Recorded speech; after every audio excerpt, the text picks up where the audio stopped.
अगर जनरल आसिम मुनीर साहब ऐलान कर दें कि हम भी इसराइल पे हमला करने लगे और हम बदला लेंगे फलस्तीनियों का, ऐसी मिसाइल दाग ने जो ना टारगेट पे गिरे, चलिए मुक मुका करके अगर ये ईरान पे इल्जाम लगाते हैं कि ईरान ने मुक मुका करके मिसाइल हमला किया है, भाई जनरल आसिम मुनीर को मुक मुका करके हमला करने से कौन रोक रहा है? मुक मुका करके ना अपने मिसाइल मार दो, वो उसकी एयर बेस पे गिरे, पटाखे की तरह फटें और खत्म हो जाए, कह जी हमने हमला तो कर दिया है ना। एक तरफ हमास, हिजबुल्लाह अपनी सरहदों से बाहर तो नहीं आए ना अभी तक। जिस दिन उनकी सरहद से कदम बाहर आया उस दिन जंग का आगाज होगा ना। अभी तो वो अपना दिफा कर रहे हैं, ठीक हो गया। लेकिन हम ये भी नहीं कर सकते, ईरान ने जो किया मुक मुका का इल्जाम लगा तो फिर भी उसने करके दिखाया है, आप ये भी नहीं कर सकते। आप मजम्मती बयान भी नहीं जारी कर सकते इसराइल के खिलाफ, आपकी इतनी औकात नहीं है। ये तकलीफ की बातें हैं, बार बार करनी पड़ती हैं।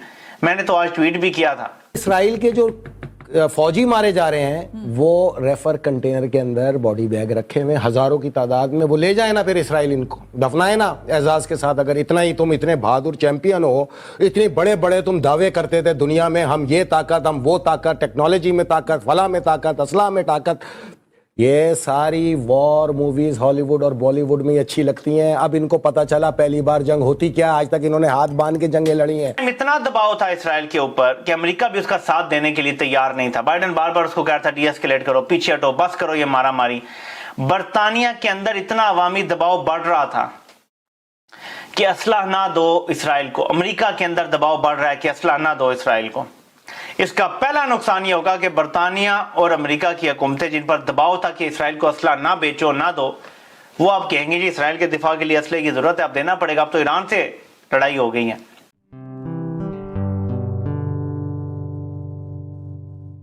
नमस्ते दोस्तों, जय हिंद। निक न्यूज़ बर्नर की रिएक्शन वीडियो में आप सभी का स्वागत है।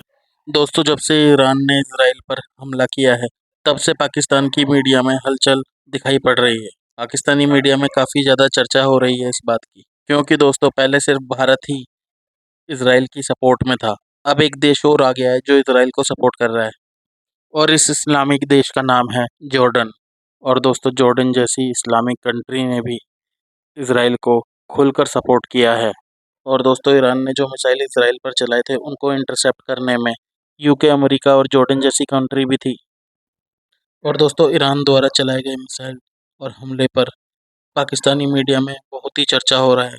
और पाकिस्तानी मीडिया कह रहा है कि जैसे ईरान ने इजराइल पर हमला किया है वैसे पाकिस्तान को भी करना चाहिए और अपने फ़लस्तीनी भाइयों को भी सपोर्ट करना चाहिए और उनका साथ देना चाहिए। तो दोस्तों, इसी बात पर आधारित आगे की वीडियो है, तो चलते हैं आगे की वीडियो की तरफ। धन्यवाद। एक तरफ हमास, हिजबुल्लाह अपनी सरहदों से बाहर तो नहीं आए ना अभी तक। जिस दिन उनकी सरहद से कदम बाहर आया उस दिन जंग का आगाज होगा ना। अभी तो वो अपना दिफा कर रहे हैं, ठीक हो गया। ठीक है, रोज वहां पे जंग चल रही है, दोनों तरफ अमवात हो रही हैं, उधर भी मारे जा रहे हैं और इधर भी शहीद हो रहे हैं। लेकिन इसराइल के जो फौजी मारे जा रहे हैं वो रेफर कंटेनर के अंदर बॉडी बैग रखे हुए हजारों की तादाद में, वो ले जाए ना फिर इसराइल इनको दफनाए ना एजाज के साथ। अगर इतना ही तुम इतने बहादुर चैंपियन हो, इतने बड़े बड़े तुम दावे करते थे दुनिया में, हम ये ताकत, हम वो ताकत, टेक्नोलॉजी में ताकत, फला में ताकत, असला में ताकत, ये सारी वॉर मूवीज हॉलीवुड और बॉलीवुड में अच्छी लगती हैं। अब इनको पता चला पहली बार जंग होती क्या, आज तक इन्होंने हाथ बांध के जंगें लड़ी हैं लोगों से। पहली बार इनको ये शाम में हुआ, लबनान में हुआ, इराक में हुआ, यमन में हुआ, ये सारी शिकस्त इसराइल को हुई है ना। और एक ऐसी वॉर भी आ रही है जिसको फिफ्थ एलिमेंट वॉर कहते हैं। जी जी, ठीक है। जिस दिन हिजबुल्लाह ने हमला किया ना इसराइल के ऊपर, उस दिन इनकी टेक्नोलॉजी जाम हो जाएगी, ना इनका जहाज चलेगा, ना इनका हवाई जहाज चलेगा, ना इनका कोई बहरी आबदोज चलेगी। जैम कर देंगे बिल्कुल उस तरह जिस तरह कासिम सलमानी की शहादत के बाद ऐन उल असद एयरबेस को जैम करके वहां पे मिसाइल मारे थे ईरान ने। ईरान इनकी टेक्नोलॉजी में इनका बाप है, मानो उसको ताकत। हम तो मानते हैं फखर से तमाम आलम इस्लाम के, चलो कोई तो इस्लामी मुल्क निकला जिसने इन बदमाशों को नकेल डाली है तो उसका साथ देना चाहिए ना, इस्लामी इत्तेहाद के तहत चलना चाहिए ना। इमेजिन करना थोड़ी देर के लिए, आज पाकिस्तानी नेशन सबसे नीचे है उसका मुराल है।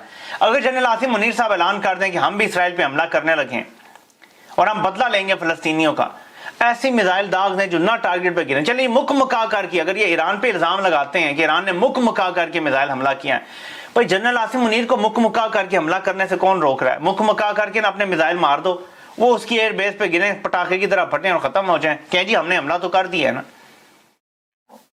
लेकिन हम ये भी नहीं कर सकते, ईरान ने जो किया, मुकमका का इल्जाम लगा, तो फिर भी उसने करके दिखाया है।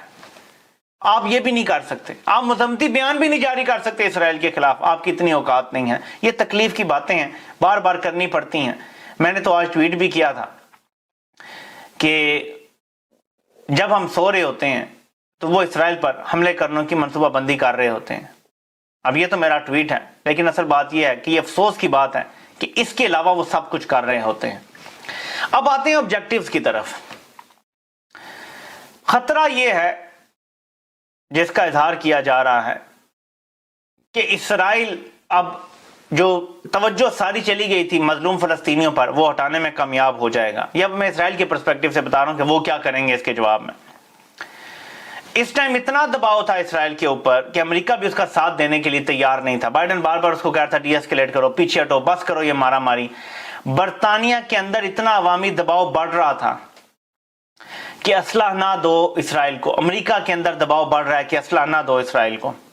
इसका पहला नुकसान यह होगा कि बरतानिया और अमेरिका की हुकूमतें जिन पर दबाव था कि इसराइल को असला ना बेचो, ना दो, वो आप कहेंगे जी इसराइल के दिफा के लिए असले की जरूरत है, आप देना पड़ेगा, अब तो ईरान से लड़ाई हो गई है।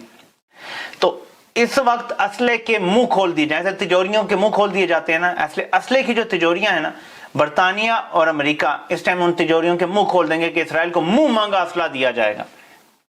ये एक नेगेटिव साइड है इस अटैक की जो ईरान ने किया। मैं आपको दोनों दिखा रहा हूं, पहले पॉजिटिव इसलिए बताई ताकि आप लोग ये ना सोचे कि मैं नेगेटिव, मैं आपको हर एस्पेक्ट से क्लियर करना चाहता हूं बात। तो एक ये चीज तो होनी है कि अब इसराइल को असलाह मिलेगा, इसराइल तवज्जो उठाने में भी कामयाब हो जाएगा कि मैं फिर मजलूम हूं।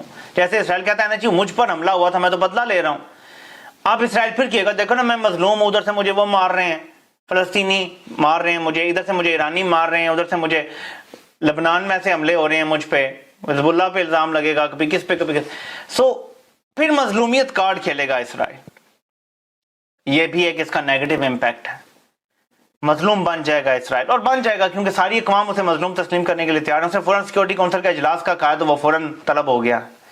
सो इसराइल के इशारों पर दुनिया चलती है। इसराइल को पहली बार तारीख में प्रेशर का सामना हुआ।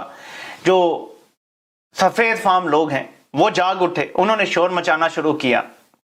इसराइल अंडर प्रेशर था, इसमें कोई डाउट नहीं। अमेरिका अंडर प्रेशर है, बरतानिया अंडर प्रेशर है, फ्रांस अंडर प्रेशर है, जर्मनी अंडर प्रेशर। जर्मनी में तो वहां पे जूस को जो इसके खिलाफ है जंग के, उनको एहतजाज नहीं करने दे रहे, उनको पकड़ पकड़ के जेलों में डाल रहे हैं। तो सारे ममालिक दबाव में, ये प्रेशर रिलीज हो गया है उन सारे ममालिक का। अब उनके पास एक्सक्यूज है, देखें ना जी इसराइल तो बेचारा मजलूम है, वो तो चारों तरफ से अरब ममालिक में घिरा हुआ है, इधर से ईरान उसका दुश्मन है, उधर से फलस्तीनी उसको मारते हैं। वो बेचारे करेंगे, बड़े मासूम से लोग हैं, चुनने मुन्ने से लोग हैं, वो तो अपना दिफा करते हैं।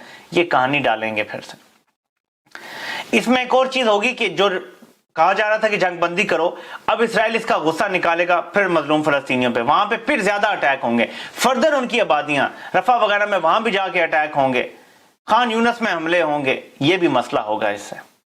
अब इसराइल एक बार फिर रिटेलिएट करेगा और कहेगा जी कि क्योंकि यहाँ जो तंजीम है जिस के खिलाफ हम लड़ रहे हैं उसको ईरान बैक कर रहा है, तो अब हम दोस्तों अगर आपको हमारी वीडियो पसंद आई है तो प्लीज़ लाइक जरूर करें और साथ में शेयर करना ना भूलें। और साथ ही दोस्तों ऐसी ही लेटेस्ट वीडियो देखने के लिए हमारे चैनल को सब्सक्राइब करें, साथ ही बेल का आइकन जरूर दबाएं ताकि सबसे पहले आपको हमारी वीडियो की नोटिफिकेशन मिल सके। धन्यवाद।